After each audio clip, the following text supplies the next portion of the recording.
네, 안녕하세요. 이어포님. 간단한 자기소개 부탁드릴게요. 안녕하세요. 저는 판교 IT 회사에서 브랜딩과 마케팅을 하고 있는 이오퍼라고 합니다. 저는 광고 홍보학과를 졸업해서 광고 대행사, 디지털 광고 대행사, 스타트업, 청년기업, 공기업 등 좀 다양한 기업을 경험을 하다가 IT 회사에서 첫 커리어를 끊게 되었습니다. 네, 현재는 IT기업 K사의 마케터로 일하고 계신데, 하고 계시는 업무는 어떻게 되실까요? 말 그대로 회사에서 나가는 브랜드와 서비스를 브랜딩하고 마케팅하고 있는데요. 우리가 만든 서비스가 어떤 이름을 달고 또 어떤 모습으로 나갈지, 어떤 메시지를 유저에게 전달할지, 그런 걸 설계하는 일부터 전체적인 마케팅 전략을 기획하고 운영하는 일까지 진행합니다. 심지어 가끔은 좀 서비스 동선을 보거나, 서비스 안에 있는 UX 라이팅을 보거나, 그런 일들도 왕왕 있고요. 굉장히 넓은 범위의 일을 소화해야 되는 게 약간 마케터의 숙명인데 그중에서 특히 브랜드 마케터는 훨씬 더 업무 스코프이 넓은 것 같아요. 그래서 유저에게 보여지는 모든 부분이 브랜딩이고 그걸 잘 전달하는 게 마케팅인데 브랜드 마케터는 약간 그런 업무를 수행한다고 이해해 주시면 될 것 같습니다. 네, 지금 들은 것처럼 범위가 굉장히 넓은데, 그러면 하루 일과는 어떻게 되실까요? 지금은 오픈 채팅 마케팅 운영과 전략 기획을 하고 있는데요. 사실 저희는 어떤 프로젝트를 맡느냐에 따라서 루틴이 굉장히 달라지는 편이긴 해요. 최근 저의 루틴에 대해서 설명을 드리면 일단 아침에 일어나서 현재 돌아가고 있는 소재의 퍼포먼스나 지난 이슈들을 좀 확인을 하고 지금 오픈 채팅에서 가장 핫한 화두는 관심사 주제 단위로 사람들이 잘 모여서 이야기한다는 거, 그리고 지금 한창 핫한 미스터 트롯2 방송 라이브도 오픈 채팅 안에서 볼 수 있다는 건데요. 이 두 가지를 좀 투트랙으로 소재 최적화를 하고 또 다른 관심사는 없는지, 유저들이 또 어떤 메시지에 관심을 가지는지, 유저들이 어떤 전략을 썼을 때 잘 워킹할지 이런 걸 고민하는 업무를 하고요. 사실 이 앞에 말씀드렸던 거는 좀 루틴되는 업무고 지금은 또 런칭 준비를 하고 있긴 한데요. 대부분의 업무 시간은 이 런칭 준비하는데 기획을 하거나 아이데이션을 하거나 이런 시간으로 보내긴 하고요. 지금은 조금 널널해지긴 했는데 사실 어떤 일을 하냐라고 딱 집어서 말씀드릴 순 없고 지금은 서비스 네이밍부터 시작해서 포지셔닝, 타겟, 메시지, 채널 캠페인 전략, 콘텐츠 기획 등 전반적인 부분을 고민하고 있고요. 대부분 업무 시간을 좀 고민하는 일에 가장 많이 시간을 쓰는 것 같아요. 네, 인턴으로 원래 입사를 하셔가지고, 정규직으로 전환되셨다고 들었습니다. 전환이 될 수 있었던 구체적인 이유가 있을까요? 적을 알고 나를 알면 백전백승이라는 말이 있는데 제가 강점이 저라는 사람을 진짜 좀 잘 아는 것 같고 제가 몰랐던 저의 부분을 알아가는 것도 굉장히 재밌어 하는 것 같아요. 근데 이게 생각보다 취업 시장에서 이렇게 잘 먹힐 줄은 몰랐던 것 같아요. 취준생들은 일단 취업 시작할 때 회사가 갑이고 내가 을이라는 생각을 저버릴 순 없잖아요. 그래서 내가 뭔가 회사가 나를 뽑아줬으면 좋겠다라는 기조를 갖고 일단 취준을 시작하는 것 같은데 저는 사실 인턴을 할 때는 그 마인드셋이 좀 달랐던 것 같아요. 서류 준비할 때는 물론 그렇게 하지 못하지만 인턴 생활할 때만큼은 중심이 회사가 아니라 저였거든요. 이 회사가 제발 나를 뽑아줬으면 좋겠다 이런 생각보다는 내가 첫 회사로 이 회사를 선택했을 때 진짜 가치 있을지 아니면 나랑 정말 결이 맞는 회사인지 이거에 좀 초점이 맞춰져 있었던 것 같아요. 좀 일단 서류 합격을 했다라는 거는 굉장히 높은 경쟁률을 뚫고 이 회사도 나를 마음에 들어 하기 때문에 붙였다고 생각을 했고, 이 인턴 과정은 마지막으로 우리 조직과 결이 맞는가, 우리 조직과 비슷한 방향으로 생각을 하고 있는가, 이런 걸 되게 면밀히 살펴보고 있는 과정이라고 생각을 했어요. 근데 사실 그거는 취준생 입장에서도 마찬가지인 게, 내가 여기서 꾸며진 모습으로 합격만을 위해서 경쟁한다면, 결국 맞지 않는 조직에서 첫 회사를 시작해서 불행해지는 거는 나도 조직도 마찬가지라고 생각을 했어요. 그래서 그 인턴 기간 동안의 마인드셋은 내가 가진 걸 그냥 오롯이 다 보여주고 나도 조직을 판단하고 조직도 나를 서로 결이 맞는지 판단할 수 있는 기회를 갖자라고 생각을 했던 것 같아요. 그래서 그게 조금 저를 객관적으로 만들어줘서 단순히 대기업이라고 들어가고 싶다. 무조건 여기는 합격해야겠다. 이게 아니라 조직 문화의 어떤 면면이 나한테 맞고, 그래서 이런 것들은 나에게 굉장히 결이 잘 맞겠다. 이런 걸 정확하게 캐치할 수 있었고, 그 마인드가 오히려 지금 회사에서 저를 보셨을 때, 굉장히 자기중심적인 사람이라고 느껴주셨던 것 같아요. 그래서 뭐 회사에서는 또 회사 나름대로 회사 스타일을 따라하고 고수하는 사람보다 자기 자신의 강점을 알고, 그 장점을 강점으로 만들어서 회사 일을 주도적으로 나갈 수 있는 사람이 필요하진 않았나? 라는 생각도 듭니다. 네, 이렇게 본인의 강점에 대해서 좀 서술을 해주셨는데요. 마케터 취준생들이 꼭 갖춰야 하는 스펙이나 경험이 있을까요? 네. 마케터는 사실 뭐 이렇다 할 하드 스킬을 갖기가 좀 어려운 직무잖아요. 가질 수 있지만 증명하기 어려운 직무잖아요. 디자이너처럼 보여지는 디자인 풋볼이 있는 것도 아니고, 개발자처럼 뭐 개발 테스트를 통과할 수 있는 것도 아니고, 그래서 마케터들은 좀 일단은 상세 직무를 잘 결정하는 과정이 필요한 것 같아요. 예를 들어서 뭐 CRM 쪽이라면 데이터에 대한 이해라든가, 데이터 안에서 인사이트를 발견해내는 통찰력 같은 게 필요할 것 같고, 뭐 콘텐츠 마케터라면 카피, 비주얼, 타겟과 뭐 적합한 매체를 통해서 우리 브랜드 메시지를 잘 딜리버리하는 능력이 필요할 것 같긴 한데요. 저는 사실 브랜드 마케터기 때문에 브랜드 마케터 기준으로 설명을 드리면, 일단 브랜드 마케터는 특히나 브로드하게 여러 역량이 필요하긴 한데요. 일단 첫째로는 몸담고 있는 업계 혹은 도메인에 대한 그 관심과 이해가 되게 필요한 것 같아요. 저는 뭐 서비스 마케팅을 하고 있지만 이런 서비스 마케팅을 하면서 다른 막 앱들이 어떻게 기획되고 있는지, 어떻게 커뮤니케이션 하는지 늘 되게 많이 지켜보고 그런 거 지켜보는 걸 재밌어하는 편인 것 같고요. 그리고 또 둘째로는 커뮤니케이션 능력인 것 같은데, 이건 사실 마케터뿐만 아니라 어느 직군이든 일을 잘하려면 필요한 것 같은데요.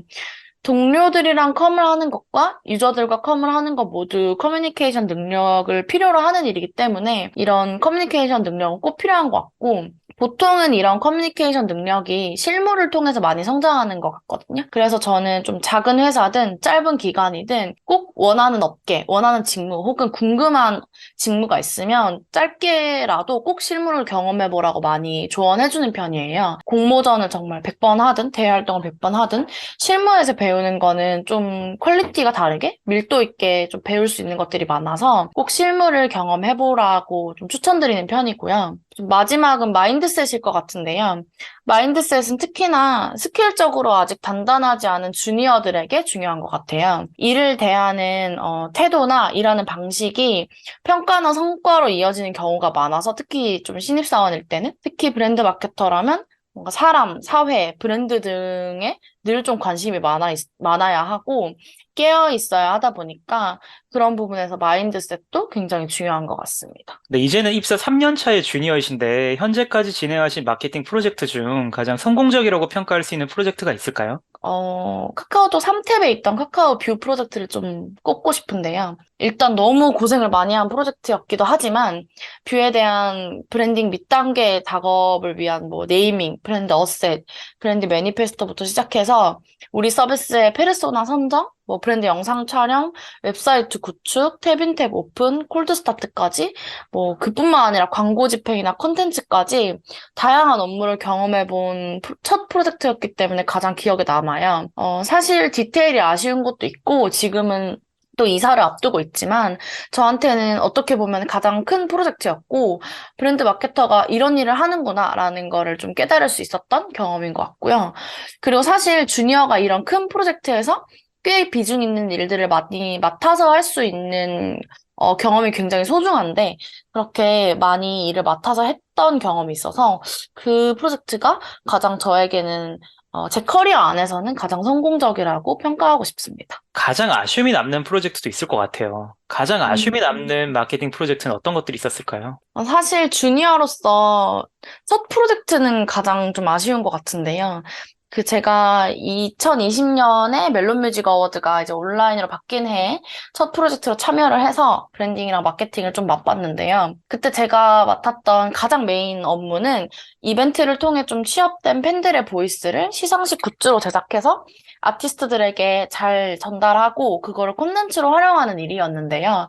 제가 한때 좀 자잘한 덕질들을 되게 많이 해봐서 팬들의 마음이 엄청 공감이 됐고, 그거를 되게 많이, 프로젝트 안에 담으려고 노력을 한 것 같은데요. 아쉬운 이유는 제가 갖고 있는 그런 포부나, 프로젝트의 스케일에 비해서 제가 좀 많이 서툴렀던 것 같아서인 것 같아요. 일정 산정이나 업무 컨트롤이 너무 좀 서툴렀고, 그로 인해서 아까 뷰탭에서도 말씀드렸지만, 뭐 아웃풋을 더 끌어올릴 수 있었던 거를 못하지 않았나, 혹은 뭐 함께 일하는 사람들을 힘들게 하진 않았나? 이런 생각에 조금 아쉬움이 나는 프로젝트기는 하고요. 그리고 또 이후에 멜론 뮤직 어워즈를 한 번 더 맡게 된다면 잘 해보고 싶다는 생각이 있었는데 멜론이 분사하고 나서 이제 영영 멀어져 버려서 더 아쉽게 남아있는 프로젝트인 것 같습니다. 네, 그러면은 주니어로서 일 잘한다는 소리도 몇 번 들어보셨을 것 같아요. 일 잘한다는 소리를 들을 수 있는 노하우가 있을까요? 대충 생각해보면 몇 가지 특징이 있는 것 같기는 해요.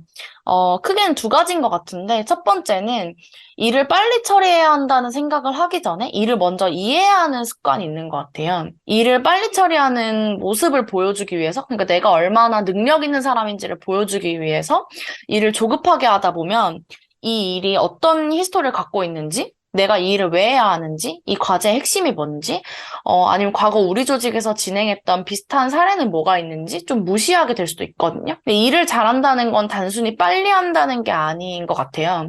그래서 주니어는 조급함을 조금 버리고 단단하게 밀도를 쌓아 나가는 사람이다라는 게 보이면 일단 일 잘한다, 일하는 태도가 됐다 이런 말씀을 해주시는 것 같고요. 두 번째로는 커뮤니케이션이 잘 되는 주니어인 것 같은데요. 여기서 커뮤니케이션은 사실 조직과 조직 간의 커미라거나 유저와 뭐 마케터 간의 컴이라기보다는 속해 있는 조직 내에서의 컴인 것 같아요. 사실 주니어 때는 조직 안에서의 컴이 중요한 것 같긴 한데요. 내가 일을 잘 하고 있다면 어떤 일을 어떻게 잘하고 있는지 조직장에게 잘 알리고 고민이 있다면 뭐 어떤 고민이 있다고 잘 알리는 것 역시도 일하는 과정에 포함된 요소인 것 같아요. 가끔 가다 보면 주니어 중에 완벽한 모습을 보여주기 위해서 일하는 중에 뭔가 이슈가 생겨도 공유하지 않고 자기가 해결하려고 하는 경우도 가끔 있는데, 일하는 중에 문제가 생기면 고집 부려서 꾹 안고 있는 게 아니라 빨리 알려서 해결책을 모색하는 거, 이런 것도 중요한 것 같고요.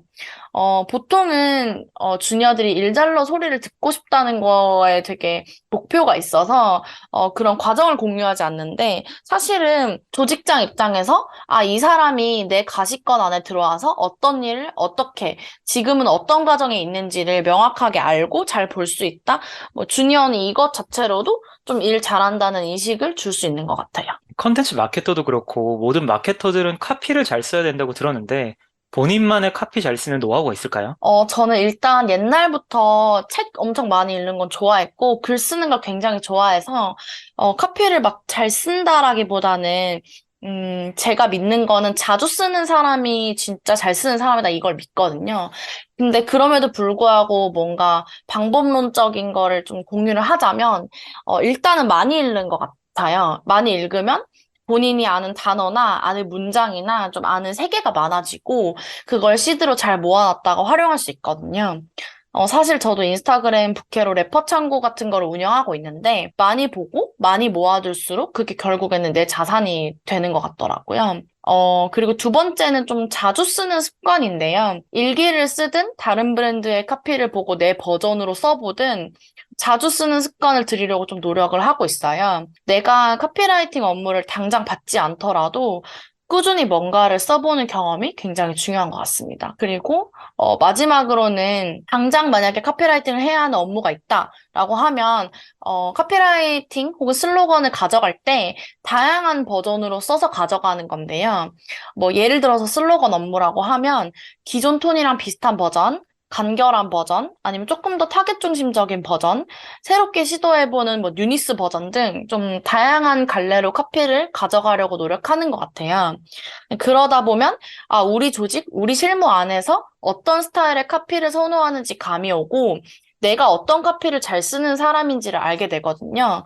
그런 사소한 뭔가 노력들이 결과적으로는 카피의 감도를 높이는데 도움을 주더라고요. 네, 이제는 엔데믹으로 오면서 한동안 잊혀졌던 오프라인 마케팅 프로젝트가 점점 진행되고 있는데요. 오프라인 마케팅 프로젝트를 수행하는 것은 어떠한 가치가 있을까요? 눈으로 뭐든지 확인할 수 있다는 것 같아요. 뭐 댓글 하나, 리액션 하나로 보던 걸 실제 유저들을 만나서 듣고 내 눈으로 성과를 확인하고, 우리 브랜드의 이슈 사항이 어떤 게 있는지 완전 로우한 보이스를 들을 수 있다는 거? 그런 것 같은데요. 이런 오프라인 프로젝트가 아니면 평소에 우리 브랜드에 대한 로우한 피드백을 들을 수 있는 기회는 뭐 주변 지인들밖에 없잖아요. 근데 그렇게 말해준다 하더라도 그 또한 정제된 형태고요. 그런 의미에서 우리 브랜드의 현 시점을 잘 파악하고 유저들에게 진짜 어떤 게 필요한지 체크할 수 있는 좋은 기회인 것 같고요. 물론 유저 반응 말고도 일이 진행되는 전 과정을 볼 수 있다라는 것도 주니어에게는 굉장히 큰 소득인 것 같아요. 뭐 예를 들어서 부스를 만든다면 우리가 그림으로만 그렸던 부스가 어떻게 만들어지는지, 어떤 재료를 써서 만들어지는지, 디자인이 어떻게 입혀지고 거기에 필요한 소재, 뭐 조명이 어떤 게 쓰이는지, 우리 부스를 찾는 손님들 동선 안에서 줄 수 있는 또 다른 넛지는 뭐가 있을지 이런 것들을 고민할 수 있죠. 사실 모든 프로젝트들이 같은 뭐 과정을 겪긴 하지만 오프라인으로 보면 훨씬 와닿는다는 점이 엄청 가치 있게 느껴지는 것 같습니다. 코로나 시국에 입사한 많은 주니어들은 오프라인 마케팅 이벤트를 처음 접해볼 수도 있을 것 같은데, 오프라인 마케팅 이벤트를 할 때 꼭 체크해야 될 체크리스트가 있을까요? 이건 제가 기존에 오프라인 한번 했을 때 진짜 멘탈이 털렸던 기억이 있어서 조금 간략하게 세 가지 정도로 요약해서 말씀드릴 수 있을 것 같은데요. 일단 첫째는 미리미리 체크해보자, 무조건 요거인데요. 우리가 만든 뭐 QR이 잘 작동되는지, 손님이 와서 다치거나 불편할 만한 요소, 뭐 못이 튀어나와 있다거나 아니면 뭐 경사져 있다거나 이런 요소는 없는지, 조명이 세서 뭐 우리 부스, 우리 뭐 오프라인 환경에서 뭔가 사람들을 불편하게 하진 않는지, 아니면 뭐 대기 환경이 너무 길진 않은지, 데이터가 필요한 환경인데 데이터가 뭐 안 터지진 않는지, 뭐 이런 것들을 사실 체크해봐야 될 게 너무 많더라고요. 오프라인 마케팅에서는. 그래서 오픈일에 뭔가 딱 맞춰서 뭔가 오픈하는 것보다는 조금 시간을 두고 충분히 테스트하는 시간을 가지면 좋을 것 같고요. 이 과정이 마치 개발 오픈되기 전에 QA처럼 좀 뭔가 꼼꼼하게 다 체크해본다라는 과정으로 그렇게 처리해 주시면 좋을 것 같고. 사실 뭐 첫 번째만 잘해도 끝인 것 같긴 한데, 둘째는 주변을 잘 둘러보는 것 같아요. 이거는 그냥 단순히 뭐 두리번두리번 거리라는 말은 아니고 여러 의미가 있을 것 같은데요. 일단은 주변 인프라를 미리 잘 파악해 두자는 거예요. 저는 이전에 그 서울 일러스트레이션 페어에 참여했었는데요. 갑자기 어떤 상황이 벌어질지 모르니까 주변에 인쇄 가능한 문구점을 미리 팀원분이 파악하시더라고요. 근데 그걸 보고 굉장히 감탄했던 기억이 나고, 실제로 그 동선을 파악해두고 나니까 당장 인쇄가 필요한 순간에 달려가서 인쇄를 해올 수 있었던 기억이 나고요. 이런 사소한 것들이 결국엔 디테일을 완성하는 것 같고요. 그리고 주변을 잘 둘러본다는 거는 뭐 같은 행사에 온 다른 브랜드들도 잘 지켜보고 레퍼런스화 한다는 의미이기도 한 것 같아요. 물론 뭐 단독 부스라면 그럴 일이 없긴 하겠지만, 다른 브랜드들이 뭐 어떤 면은 잘했는지, 어떤 면은 아쉬웠는지, 이런 거 잘 지켜보면 나중에 객관적으로도 우리를 판단할 수 있게 되는 것 같고요. 세 번째는 기록을 무조건 많이 남기자인데요. 오프라인 마케팅은 그 자리에 온 유저들에게 우리 브랜드 매니페스토, 우리 브랜드의 뭐 지향점을 잘 전달하는 것도 목적이지만, 이 오프라인 공간에 참여하지 않은 나머지 유저, 혹은 뭐 잠재 유저, 이런 유저들에게도 이런 걸 했다, 이런 거가 있었다라는 걸 잘 알리기도 해야 되거든요. 그래서 그 순간에 뭐 사진도 많이 찍고 영상도 많이 찍어서 기획 취지에서부터 준비 과정, 뭐 참여 모습, 결과까지 잘 기록해뒀다가 2차 가공을 해서 콘텐츠로 짜는 것도 굉장히 중요한 것 같아요.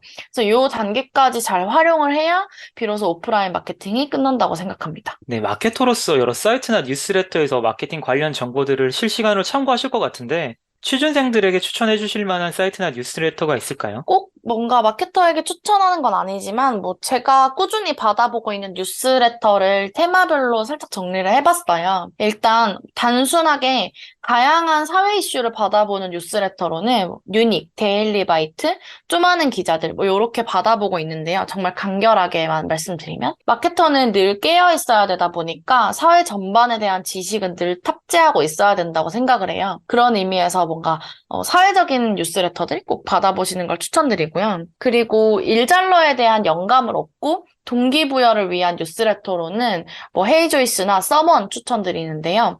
엄청난 뭐 뉴니스가 있다, 엄청난 트렌드가 있다기보다는 조금 더 일을 잘하고 싶다는 생각을 만들어주게끔 계속 마인드셋을 만들어주는 뉴스레터여서 꾸준히 받아보고 있고요. 그리고 마케팅, 브랜딩, 뭐 사업적인 측면에서 감도를 높이기 위해 받아보는 뉴스레터는 조금 많긴 한데 뭐 좀 아는 기자들, 스타트업 위클리, 스탠바이, 노다지 레터, 고구마팜, 큐레터, 카탈로그, 듣동라, 뭐 서울라이터, 뭐 트렌드 어워즈 이렇게 받아보고 있는데요. 여기에서 뭐 롱블랙까지 같이 받아보고 있고요. 좀 아는 기자들은 아까 사회 이슈에서도 설명을 드렸는데 굉장히 기자분들이 모여서 사업적인 것도 굉장히 분석을 잘 해주셔서 마케팅이나 브랜딩 참고할 겸으로도 받아보고 있어요. 뭐 이렇게 보면 너무 많이 받아보는 것처럼 보이긴 하는데 각 뉴스레터가 갖는 인사이트의 결이 달라서 일단 다 구독해두고 천천히 읽어보고 있고요. 어쨌든 마케터가 많이 보고 많이 생각하는 거는 필수 불가결한 요소라고 생각을 하고요. 이렇게 받아보는 것도 중요하지만 잘 받아보고 잘 정리하는 것도 중요한 것 같은데 요렇게 받아본 거나 아니면 제 일상 속에서 뭐 짜잘하게 봤던 레퍼런스들은 제 인스타그램 뭐 레퍼 창고라는 계정을 통해서 좀 정리를 하고 있고요.